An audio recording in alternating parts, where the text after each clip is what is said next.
मंचस्थ सभी महानुभाव, साथियों,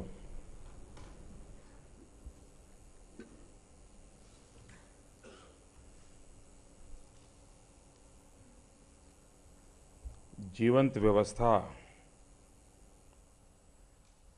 अगर समयानुकूल परिवर्तन को स्वीकार नहीं करती है तो उसकी जीवंतता समाप्त हो जाती है। और जो व्यवस्था में जीवंतता न हो वो व्यवस्था अपने आप में बोझ बन जाती है। और इसलिए ये बहुत ही आवश्यक होता है, जैसे व्यक्ति के विकास की जरूरत होती है ऐसी व्यवस्थाओं के विकास की भी आवश्यकता होती है।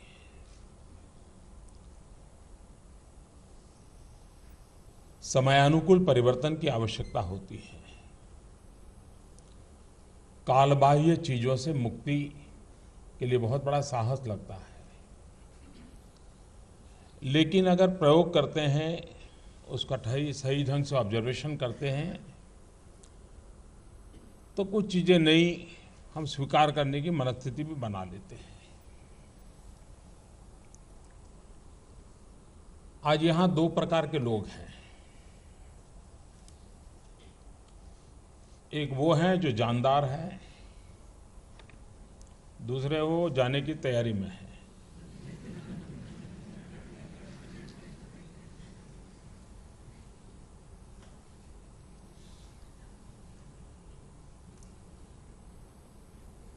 वो इंतजार करते होंगे कि अब 16 में जाना है तो फिर क्या करेंगे, 17 में जाना है तो क्या करेंगे। और आप लोग सोचते होंगे कि यहाँ से जाने के बाद जहाँ पोस्टिंग होगा पहले क्या करूँगा, फिर क्या करूँगा, कैसे करूँगा। यानी दोनों उस प्रकार के समूहों के बीच में आज का ये अवसर है। जब आप लोग मसूरी से निकले होंगे तब तो बिल्कुल एक ऐसा मिजाज होगा कि वाह, अब तो सब कुछ हमारी मुट्ठी में है। और फिर अचानक पता चला होगा कि नहीं नहीं वो नहीं जाना, यहाँ थोड़े दिन। और पता नहीं आप पर क्या क्या बीती होगी। और यहाँ से आगे क्या होगा तो समय बताएगा। पर ये विचार जब मेरे मन में आया तब एक विचार ये था, हम बहुत पहले एक बात बचपन में सुना करते थे कि कुछ लोग पत्थर पे तराशने का काम कर रहे थे और किसी ने जाकर के पूछा अलग अलग लोगों से, क्या भाई क्या कर रहे हो। तो किसी ने कहा यार क्या करें भाई, अब गरीब के घर में पैदा हुए हैं, पत्थर फोड़ते रहते हैं, गुजारा करते हैं।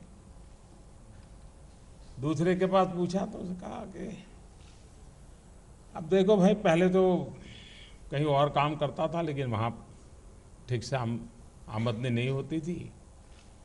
अब यहाँ आया हूँ, देखता हूँ पत्थर पे अपनी भविष्य की कुछ लकीरें बन जाए तो मैं वो कोशिश कर रहा हूँ। तीसरे के पास गए तो उसने भी ऐसा ही, देखो भाई अब काम मिल गया है, ऐसे ही सीखते हैं करते हैं। एक के पास चले गए तो बड़े उमंग के साथ काम करता तो वही था, वो भी वही करता था जो पहले 3 वाले करते थे। तो उसने कहा नहीं नहीं जी, मैं तो, मेरे जीवन का एक बड़ा सौभाग्य है, बहुत बड़ा भव्य मंदिर बन रहा है और मैं उसमें ये पत्थर तराश करके उस मंदिर के अंदर ये हिस्सा मैं तैयार कर रहा हूँ। क्योंकि उसे मन का भाव ये था कि मैं एक विशाल भव्य मंदिर का काम का एक हिस्सा हूँ और उसके लिए मैं तराश रहा तो एक पत्थर के कोने को तराश रहा हूँ, लेकिन मेरा अंतिम परिणाम उस भव्य मंदिर के निर्माण का हिस्सा है। और वो भव्य मंदिर की कल्पना उसकी थकान दूर कर देती थी, उसको बोझ नहीं लगता था पत्थर तराशना। कभी कभार हम भी फील्ड में जाते हैं, एक किसान कोई बात लेकर के आता है, उसका काम करते हैं, तो हमें लगता है मैंने किसान का काम किया। किसी गांव में गए, बिजली का समस्या है, बिजली की समस्या दूर की, तो हमें लगता है कि मैंने बिजली की समस्या में कोई रास्ता निकाला। लेकिन यहाँ 3 महीने इस परिस्थिति में रहने के बाद जब जाएंगे तो आपको लगेगा मैं जो कर रहा हूँ, वो जो मैं दिल्ली में 3 महीने बिताए थे और हिंदुस्तान का जो शकल सूरत बदलने का काम है, मैं उसमें एक हिस्सा बन करके जिस धरती पर मैं हूँ वहाँ मैं कंट्रीब्यूट कर रहा हूँ। और इसलिए मसूरी से निकल करके गए हुए व्यक्ति ने किया हुआ काम, उससे मिला हुआ संतोष, और दिल्ली में बैठ करके पूरे भारत के भविष्य के नक्शे को देख करके जाकर के अपने क्षेत्र में काम करने वाला प्रयास, ये दोनों में बहुत बड़ा फर्क है, बहुत बड़ा फर्क है। अगर ये अनुभव 3 महीने में आया है तो आपकी वहां की काम करने की सोच बदल जाएगी। अगर आप जिस क्षेत्र में जाएंगे और उसके अंदर 2 गांव ऐसे होंगे जहां बिजली का खंभा भी नहीं लगाएगा, लेकिन अब जब जाएंगे तो आपको लगेगा अच्छा, वो हिंदुस्तान के 18,000 गांव हैं जो बिजली के खंभे नहीं लगे हैं, वो 2 गांव मुझे पूरे करने हैं, मैं नहीं देर करूंगा, मैं पहले काम पूरा करूंगा। यानी इन ट्यून विथ विजन हमारा एक्शन होगा। और इसलिए एक समग्रता को किताबों के द्वारा नहीं, लेक्चर के द्वारा नहीं, एकेडमिक डिस्कशन के द्वारा नहीं, प्रत्यक्ष रोजमर्रा के काम में काम करते करते ही अलग तरीके से सीखा जा सकता है। अब ये प्रयोग नया है तो ये भी तो विकसित हो रहा है। तो आपने देखा होगा कि जब पहले आए होंगे तो आपको एक ब्रीफिंग दिया गया होगा, बीच में अचानक एक और काम आ गया होगा कि अरे भाई देखो जरा इसको भी करो। ये क्योंकि एक व्यवस्था को विकसित करना है तो सुझाव जैसे आते गए जोड़ते गए। मेरे आप सब से भी गुजारिश है, ये 3 महीने वाला प्रयोग कैसा हो, कितने समय का हो, कैसे उसमें बदलाव लाया जाए और अच्छा कैसे बनाया जाए, या इसको न किया जाए, ये भी हो सकता है, लेकिन न किया जाए इसका कोई लाभ नहीं है। ऐसा क्या किया जाए, ये पहली बैच है जिसको इस प्रकार से जुड़ने का अवसर मिला है। अगर आप उस प्रकार के सुझाव डिपार्टमेंट को देंगे, मुझे डिपार्टमेंट बता रहे थे कि वो रेगुलर आपसे इंटरेक्शन करते रहते थे, आपके अनुभवों को पूछते रहते थे, वो बताते थे। लेकिन फिर भी अगर आपको कुछ लगता है कि हाँ इस व्यवस्था को और अधिक परिणामकारी बनाना है, प्राणवान बनाना है, तो कैसे बनाया जाए, इस पर आप लोग सुझाव देंगे तो अच्छा होगा। अब आप एक नई जिम्मेवारी की ओर जा रहे हैं। आपके मन में 2 प्रकार की बातें हो सकती हैं। एक तो क्यूरियोसिटी होगी, यार ठीक है पहली बार जा रहे हैं, सरकारी व्यवस्था में पहले तो कभी रहे नहीं, जो जगह पे जा रहे हैं जगह कैसी होगी, काम कैसा होगा। और दूसरा मन में रहता होगा नहीं यार कुछ करके दिखाना है। और ये आपके हर एक के मन में होगा, ये नहीं है कि नहीं होगा, क्योंकि हर व्यक्ति को लगता है जीवन में जो भी काम मिला उसको सफल होने की इच्छा हर किसी की रहती है। लेकिन संकट तब शुरू होता है कि किसी को लगता है कि मैं जाकर के कुछ कर दूंगा, तो ज्यादातर लोगों की कैरियर का प्रारंभ संघर्ष में उलझ जाता है। उसे पता नहीं होता है कि भाई तुम तो 22, 28, 25 साल 30 साल के हो, लेकिन वहां बैठा हुआ 30 साल से वहां बैठा हुआ है, तुम्हारी उम्र से ज्यादा सालों से वो वहां बैठा हुआ है। आपको लगता होगा कि मैं तो बड़ा IAS अफसर बन के आया हूं, लेकिन उसको लगता है यार तेरे जैसे 15 आकर के गए मेरे कार्यकाल में। और ये ईगो क्लैश से शुरुआत होती है। आप सपने लेकर के गए हैं और वो परंपरा लेकर के जी रहा है। आपके सपने और उसकी परंपरा के बीच का टकराव शुरू होता है।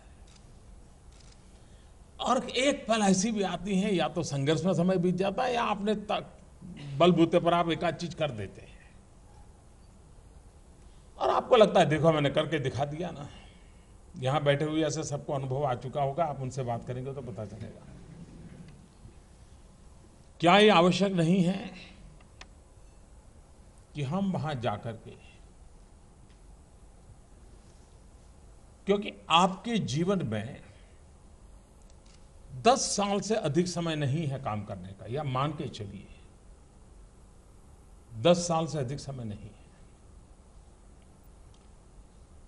जो कुछ भी नया कर पाओगे, जो कुछ भी नया सीख पाओगे, जो भी प्रयोग करोगे, वो 10 साल का ही हिसाब के पास है। बाकी तो आप हैं, फाइल हैं और कुछ नहीं है।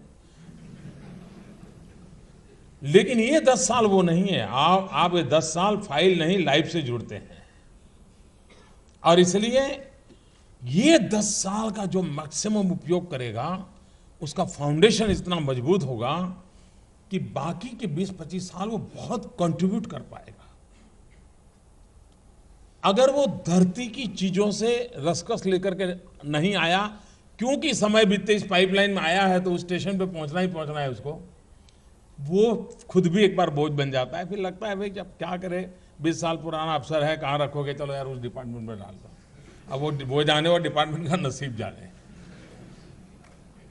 लेकिन अगर हम एक कर करते आए हैं, सीख करके आए हैं, जी जान से जुट गए हैं, आप देखिए आपकी इतनी ताकत होगी चीजों को जानने की, समझने की, उसको हैंडल करने की, क्योंकि आपने खुद ने किया होगा। कभी कभार एक्सपीरियंस बहुत बड़ी ताकत रखते हैं। मुझे एक मुख्यमंत्री ने एक बार घटना सुनाई थी। वे अपने कैरियर में बहुत सामान्य एक जीवन से निकले थे। वो भी पुलिस डिपार्टमेंट में छोटी नौकरी करते करते वो आए थे। अब वो व्यक्तित्व में काफ़ी कुछ था, तो वो मुख्यमंत्री बने। उनके मुख्यमंत्री काल में एक बहुत बड़े दिग्गज नेता के बेटे का किडनैपिंग हुआ। अब बड़ा टेंशन पैदा हो गया, क्योंकि वो जिसके बेटे का किडनैपिंग हुआ था वो दूसरे दल के थे, ये सब मुख्यमंत्री थे वो तीसरे दल के थे। और मीडिया को तो फिर मौज ही थी। तो लेकिन उन्होंने सारी मशीनरी को मोबिलाइज किया। उन्होंने एक सूचना दी, वो बड़ा इंटरेस्टिंग था। उन्होंने अपने इंटेलिजेंस वालों को कहा कि भाई तुम जरा देखो, दूध बेचने वालों को जरा मिलो और देखिए कहाँ पर अचानक दूध की मांग बढ़ी है। पहले 500 ग्राम लेते थे, अब 2 लीटर ले रहे हैं, कहाँ है जरा देखो। उन्होंने आइडेंटिफाई किया कुछ थे जहाँ पर अचानक दूध ज़्यादा लिया जा रहा था। उन्होंने कहा उसको ज़रा मॉनिटरिंग करो। और सरप्राइजिंगली ये किडनैप कर करके जो लोग थे जिस जगह पे ठहरे थे, वहीं पर दूध खरीदा जाता था 2-3 लीटर अचानक। उस एक बात को लेकर के उन्होंने पूरा अपना जो बचपन का, जवानी का जो पुलिसिंग का अनुभव था, वो मुख्यमंत्री बनने के बाद काम में लगाया। और जो पूरा डिपार्टमेंट के दिमाग में नहीं बैठ रहा था, उनके दिमाग में, और वो किडनैप करने वाले सारे पकड़े गए और बच्चे को निकाल करके ले आए और एक बहुत बड़े संकट से बाहर आ गए। ये क्यों हुआ? तो अपने जीवन के प्रारंभिक कार्यकाल में किए हुए, आपके जीवन में आप उस अवस्था में है, उस अवस्था में इतना पसीना बहाना चाहिए, इतना पसीना बहाना चाहिए, साथियों को लगना चाहिए कि यार ये एक बड़ा अफसर ऐसा है, खुद मेहनत करता है, तो और औरों को कभी कहना नहीं पड़ता है, फिर सब लोग दौड़ते हैं। आप अगर बोर्ड लगाओगे एक समय पर ऑफिस आना चाहिए, उसकी उतनी ताकत नहीं है कि आप समय के पहले 5 मिनट पहुंच जाए, उसकी ताकत है। आप अफसरों को कहें कि भाई सप्ताह में 1 दिन दौरा करना चाहिए, रात को गांव में रुकना चाहिए, 2 दिन रुकना चाहिए, उतनी ताकत नहीं है कि जब तक हम जाकर के रुके। हमारे पूर्वजों ने जो व्यवस्थाएं विकसित की होगी वो निकम्मी नहीं होगी, ये मान के चलिए। उसके पीछे कोई न कोई लॉजिक होंगे, कोई न कोई कारण होंगे। मूलभूत बातों का अपना सामर्थ्य होता है। हम उसको रिलीजियसली फॉलो कर सकते हैं क्या? रिलीजियसली हम फॉलो करें, लेकिन हमारी बुद्धि शक्ति को उसमें जोड़ करके उसमें से आउटकम की दिशा में हम प्रयास करें। और अगर ये हम करेंगे तो हमें लगेगा कि हम सचमुच में परिणाम ला सकते हैं। अब आप लोग जो हैं, करीब करीब आने वाले 10 साल में हिंदुस्तान के 1/5 डिस्ट्रिक्ट्स को संभालने वाले लोग हैं यहाँ। नेक्स्ट 10 ईयर हिंदुस्तान के 1/5 डिस्ट्रिक्ट का भाग्य बदलने वाले हैं। आप कल्पना कर सकते हैं कि इस देश के 1/5 डिस्ट्रिक्ट को ये टीम अगर बदल दें तो मैं नहीं मानता हूं हिंदुस्तान को बदलने में कोई रुकावट आ सकती है। आपके पास व्यवस्था है, आपके पास निर्णय करने का अधिकार है, आपके पास टीम है, रिसोर्सेज क्या नहीं है, सब कुछ है। दूसरा, कम से कम संघर्ष, कम से कम, ये तो मैं नहीं कह सकता कि कहीं कोई हो ही नहीं सकता, थोड़ा बहुत तो कर दिया हो, लेकिन टीम फॉर्मेशन की दिशा में प्रयास, पुराने अनुभवियों को पूछना, आप जिस डिस्ट्रिक्ट में आपको लगाया जाएगा, हो सकता है यहां बैठे हुए लोग में से कोई होगा जो उस डिस्ट्रिक्ट में काम करके आया होगा अपनी कैरियर की शुरुआत में, तो जरा ढूंढिए ना कि भाई पिछले 25 साल में आप जहां गए हैं वहां पहले कौन कौन अफसर आकर के गए हैं। पत्र, चिट्ठी लिखिए, उनको संपर्क करने की कोशिश कीजिए, आप जब आए थे तो क्या विशेषता थी, कैसे हुआ। आपको 25 साल का पूरा हिस्ट्री आप बड़ी आसानी से एब्सॉर्ब कर लेंगे, तो आप एक कंटिन्यूटी में जुड़ जाएंगे। और बहुत लोग होंगे, अच्छा, एक मनुष्य जीवन की एक बड़ी विशेषता है, उसका फायदा भी लिया जा सकता है। इंसान जब निवृत्ति होती है और जब पेंशन आता है तो पेंशन बोधि वृक्ष जैसा होता है, पूरा ज्ञान उभर करके पेंशन के साथ आ जाता है। और वो इतने सुझाव सलाह देते हैं, ऐसा करते तो अच्छा होता, ऐसा करते तो अच्छा होता। अब ये गलत कर रहे थे, मेरा मत नहीं है, अपने समय में कर नहीं पाए, लेकिन उनको पता था कि ये करने जैसा था, कुछ कारण थे नहीं कर पाएंगे। अगर आपके माध्यम से होता है तो वो चाहता है कि यार तुम ये करो, इसलिए वो उनके जो ज्ञान संपुट है वो हमें उपलब्ध होता है। अगर आपके जिस इलाके में काम किया वहाँ 8-10 अफसर पिछले 20-22 साल में निकले होंगे, आज जहाँ भी हो समय लेकर के, फ़ोन पर पे चिट्ठी लिख करके, मुझे आपका मार्गदर्शन चाहिए, मैं वहाँ जा रहा हूँ, आपने इतने साल काम किया था, जरा बताइए। वो आपको लोगों के नाम बताएंगे। देखो भाई, उस गांव में वो जो 2 लोग थे, बहुत अच्छे लोग थे, कभी भी काम आ सकते हैं। हो सकता है आज उनकी उम्र बड़ी हो गई, लेकिन काम आएंगे। आपको जो क्वालिटेटिव अच्छी विरासत है, ये सरकारी फाइल में नहीं होती है बात, और नहीं आपके दफ्तर में कोई रहेगा जो आपको उंगली पकड़ ले जाए। ये अनुभव से निकले हुए लोगों से मिलती है। क्या हमारी ये कोशिश रहनी चाहिए कि हम इसको जोड़ें, हम ये मान के चलें कि सरकार की ताकत से समाज की ताकत बहुत ज्यादा होती है। सरकार को जिस काम को करने में लोहे के चने चबाने पड़ते हैं, अगर समाज एक बार साथ जुड़ जाए तो वो काम ऐसे हो जाता है पता तक नहीं चलता है। हमारे देश का तो स्वभाव है, नेचुरल कैलेमिटी आती हैं तब सरकारी दफ्तर में मान लीजिए फूड पैकेट पहुंचाने हैं तो कितनी ही मैनेजमेंट करे, बजट खर्च करे 2000, 5000, 10,000, लेकिन समाज को कह दे कि भाई देखिए फूड पैकेट लगाइए, लोग पानी आया है, परेशान है, आप देखिए फूड पैकेट को वितरित करने में हमारी ताकत कम बढ़ जाए, इतने लोग भेज देते हैं। ये समाज की शक्ति होती है। सरकार और समाज के बीच की खाई ये सिर्फ पॉलिटिशियन भर नहीं सकते, और हमने हमारा स्वभाव बदलना पड़ेगा। हम इलेक्टेड बॉडी के द्वारा ही समाज से जुड़े, ये आवश्यक नहीं है। हमारी व्यवस्था का सीधा संवाद समाज के साथ होना चाहिए। दूसरी कमी आती है, कभी एस्टैब्लिश कुछ पुर्जे होते उसी के थ्रू हम जाते, उससे ज्यादा फायदा नहीं होता है, क्योंकि उनका एस्टैब्लिश हो गया है तो उनका दायरा भी फिक्स हो जाता है। हम सीधे सीधे संवाद करें, नागरिकों के साथ सीधा संवाद करें, आप देखिए इतनी ताकत बढ़ जाएगी, आपको इतनी मदद मिलेगी जिसकी आप कल्पना नहीं कर सकते। आपके हर काम को वो करके देते हैं। अगर आपको शिक्षा में काम लेना है तो आप अपने सरकारी अधिकारियों के माध्यम से जाएंगे या टीचर के साथ बैठ लेंगे एक बार, आप देखिए वो अपने आप में एक शक्ति में बदलाव आना शुरू हो जाएगा।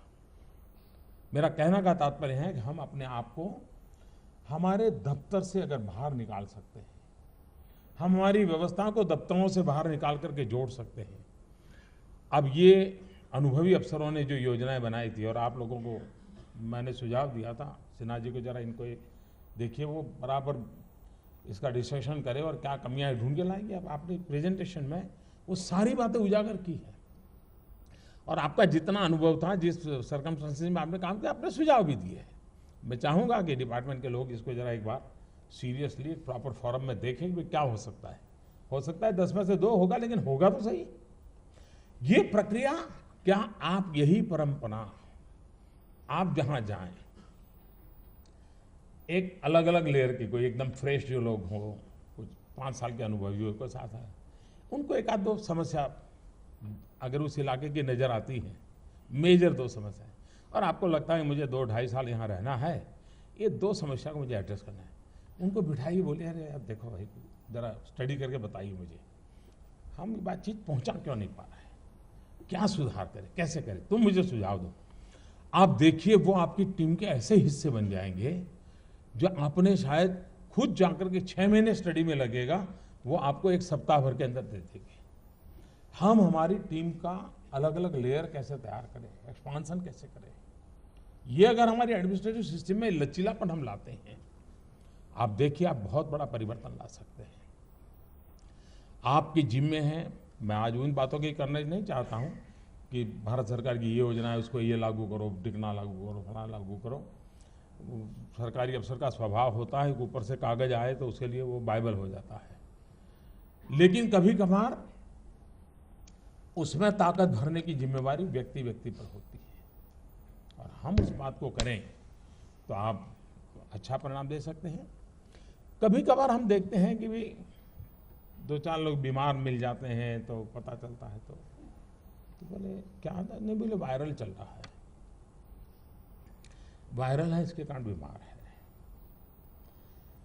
लेकिन एट द सेम टाइम हम देखते हैं कि वायरल होने के बाद भी बहुत लोग हैं जो बीमार नहीं है। बीमार इसलिए नहीं कि उनकी इम्यूनिटी है, उनके अपनी इनहेरेंट ताकत है, जिसके कारण वायरल उनको इफेक्ट नहीं करता है। क्या हम जहां जाए वहां वायरल जो भी हो, आलस का हो सकता है वायरल, उदासीन का हो सकता है वायरल, करप्शन का हो सकता है वायरल, होंगे। लेकिन अगर मैं एक ऐसी ताकत लेकर के जाता हूं, अपने आप वायरल होने के बाद भी एक दवाई की गोली वायरल के होने के बाद भी टिका सकती है, तो जीता जागता इंसान उस वायरल वाली अवस्था में जाकर के भी स्थिति को बदल सकता है। अगर एक टिकिया इतना परिवर्तन ला सकती है, तो मैं तो इंसान हूं, मैं क्यों नहीं ला सकता हूं। रोने बैठने से होता नहीं है, लेकिन तनाव और संघर्ष के साथ स्थितियां बदली नहीं जा सकती है। आप लोगों को कितना जोड़ते हैं, उतनी आपकी ताकत ज्यादा बढ़ती है। आप कितने शक्तिशाली अनुभव कराते हैं, उससे उतना परिणाम नहीं मिलता है कि जितना कि लोगों को जोड़ने से मिलता है। और इसलिए अगर आप जिस क्षेत्र में आप जा रहे हैं, जो जिम्मेवारियां निभाने जा रहे हैं, राष्ट्र के जीवन में कभी कभी ऐसे अवसर आते हैं जो हमें कहां से कहां पहुंचा देते हैं। आज वैश्विक परिवेश में मैं अनुभव करता हूं कि इस कालखंड को, ऐसी गोल्डन अपॉर्चुनिटी को खोने का भारत को कोई अधिकार नहीं है। न 125 करोड़ देशवासियों को ऐसी गोल्डन अपॉर्चुनिटी खोने का अधिकार है, न व्यवस्था में जुड़े हुए हम सबको इस गोल्डन अपॉर्चुनिटी को खोने का अवसर है। ऐसे अवसर वैश्विक परिवेश में बहुत कम आते हैं, जो मैं आज अनुभव कर रहा हूं, जो आया है। ये हाथ से निकल न जाए, ये मौके का उपयोग भारत को नई ऊंचाइयों पर ले जाने के लिए कैसे हम करें, इस स्थितियों का हम फायदा कैसे उठाएं। और इसलिए हम जो जहां है वहां जितनी भी उसकी जिम्मेवारी है, जितनी उसकी ताकत है, हम उसका अगर पूरा भरपूर उपयोग करेंगे और तय करेंगे नहीं मुझे आगे ले जाना है, आप देखिए देश चल पड़ेगा। तो मेरी आप सबको बहुत शुभकामना है। बहुत बहुत धन्यवाद।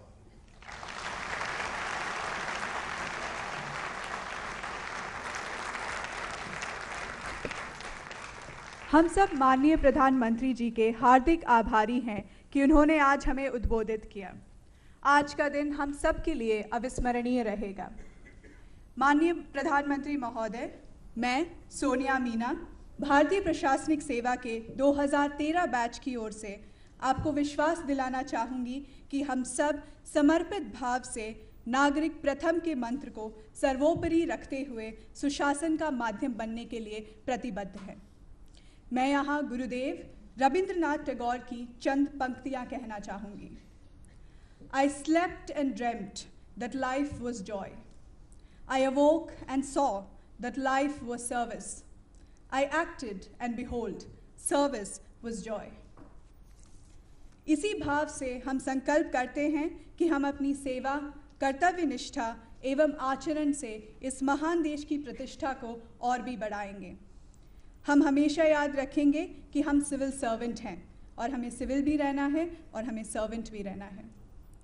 कार्यक्रम की अंतिम कड़ी में मैं सचिव कार्मिक एवं प्रशिक्षण विभाग श्री संजय कोठारी जी से अनुरोध करती हूं कि वे धन्यवाद प्रस्ताव प्रस्तुत करें।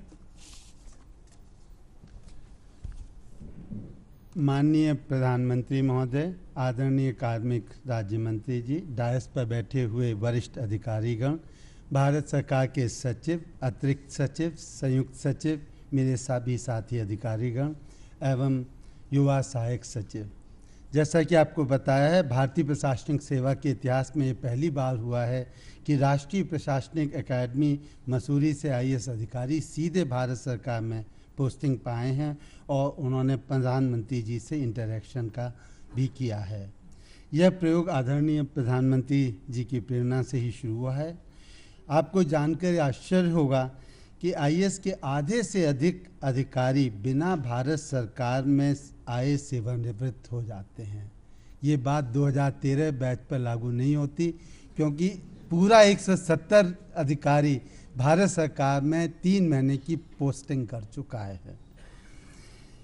इसमें जो इसके फ़ायदे हुए हैं उसमें है कि आप भारत सरकार में जो भी काम देख रहे हैं एक नेशनल पर्सपेक्टिव पर, इंटरनेशनल पर्सपेक्टिव पर देख रहे हैं। जब फील्ड में जाएंगे तो आपका परिप्रेक्ष्य दूसरा हो जाएगा। एक जो कुएं का मेढक होता है उस तरीके से बढ़ के आप इंटरनेशनली चीज़ों को देखेंगे।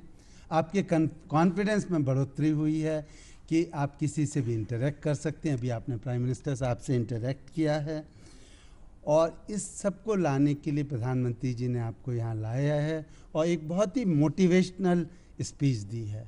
और सबसे बड़ी बात है कि परिवर्तन कैसे करना है, उसके कुछ सूत्र दिए हैं जो आप पूरे फील्ड एक्सपीरियंस में ध्यान रखें।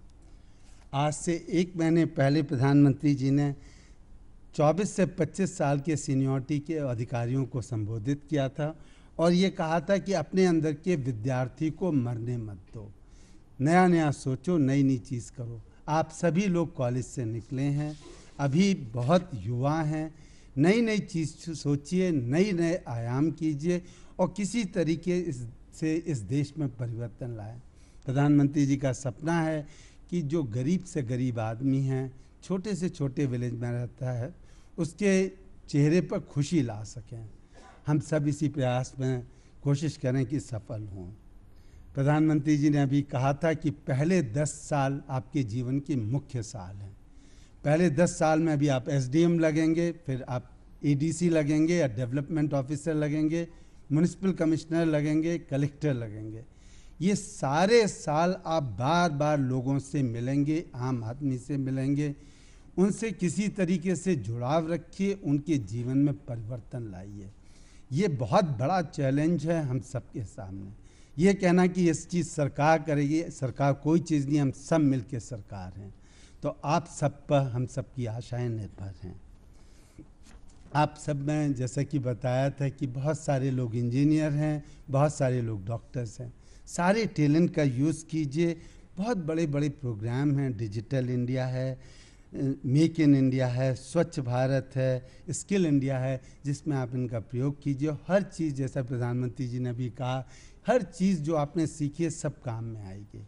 एक बात और जो प्रधानमंत्री जी ने कही कि इस प्रयोग को और कैसे सक्सेसफुल करें, हम आपसे फीडबैक लेंगे, बात करेंगे और उनके सामने हम प्रस्तुत भी करेंगे। आज से 3 महीने पहले जब आप सब लोग यहाँ आने वाले थे तो ये हमारे लिए बहुत बड़ा चैलेंज था। आप सब लोगों के लिए घर की व्यवस्था करना, आपको कैसे ट्रेन करना। ट्रेनिंग हमारा फोर्टे रही है, हमने खुद ट्रेनिंग आपकी तरह एकेडमी में ली थी। हम सब ने मिलकर एक प्रोग्राम बनाया, एक पूरा परिवर्तन किया। आज आप सब लोगों ने प्रेजेंटेशन किए, कुछ प्रेजेंटेशन प्रधानमंत्री जी ने देखे, कुछ लोग के प्रेजेंटेशन यहाँ आए हैं, पर जितने भी प्रेजेंटेशन हैं सारों की सबसे बड़ी सफलता यह है कि आम आदमी को आपके रोल से कैसे सक्सेस मिलेगी।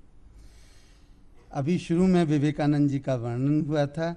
उन्होंने ये कहा था कि मुझे कुछ ऐसे पुरुष और महिलाएं दो जो निस्वार्थी और निष्कलंक हो और मैं जगत का निर्माण करूंगा। आज प्रधानमंत्री जी आपके सामने 170 ऑफिसर हैं जो इसी कैटेगरी में हैं और वो इसी भारत को परिवर्तन करने में तत्पर हों। 169 सहायक सचिव को एक नई कार्यप्रणाली में लाना, उनको पोस्टिंग देना, रहने की व्यवस्था करना और उनको काम में इन्वॉल्व करने एक बहुत बड़ा चैलेंज था। इसमें हमें राज्य मंत्री जी का, प्रधान सचिव, अतिरिक्त प्रधान सचिव, प्रधानमंत्री कार्यालय का, कैबिनेट सचिव, उनके अधिकारियों का समय समय पर गाइडेंस मिली है, मैं उनका आभारी हूँ। इस पूरे प्रयास में सभी मिनिस्ट्रीज़ के सचिव, मेंटर सचिव, विशेष सचिव, अतिरिक्त सचिव, संयुक्त सचिव, सभी साथी अधिकारियों से भी हमें पूरा सहयोग मिला है। सभी अधिकारियों ने इनसे पूरा सहयोग दिया है, हम उनके भी बहुत आभारी हैं। इनको बहुत छोटे से समय में घरों की व्यवस्था करने के लिए अर्बन डेवलपमेंट ने पूरा सहयोग दिया, हम उनके भी बहुत आभारी हैं। जो मिनिस्ट्री ऑफ पर्सनल थी वो एक एकेडमी के फॉर्म में वर्क कर रही थी। एक कोर्स डायरेक्टर भी हमने बनाया जो छुट्टी देता था, नहीं भी देता था। मैं उन सब का भी आभारी हूँ कि सबको साथ लेके आपके साथ काम किया है, कुछ को रुष्ट किया है, कुछ को खुश किया है, अंत में सबको खुश करेंगे। एंड इन सब के लिए DRDO का, मीडिया के भी हम बहुत आभारी हैं। अंत में मैं असिस्टेंट सेक्रेटरी का इस उत्साह देख के हम लोग सब बहुत प्रेरित हैं और ये आशा करते हैं कि उत्साह आपका पूरे जीवन में चलता रहेगा, उत्साह में कभी कमी नहीं आएगी। वो जो विद्यार्थी है, जो प्रधानमंत्री जी बार बार कहते हैं, वो जागरूक रहेगा, हर वक्त आप नई चीज़ करेंगे और इसी भाव से कि आपका एक अच्छा उज्जवल भविष्य हो और एक उज्जवल भारत के निर्माण में आप सब तत्पर हों। धन्यवाद।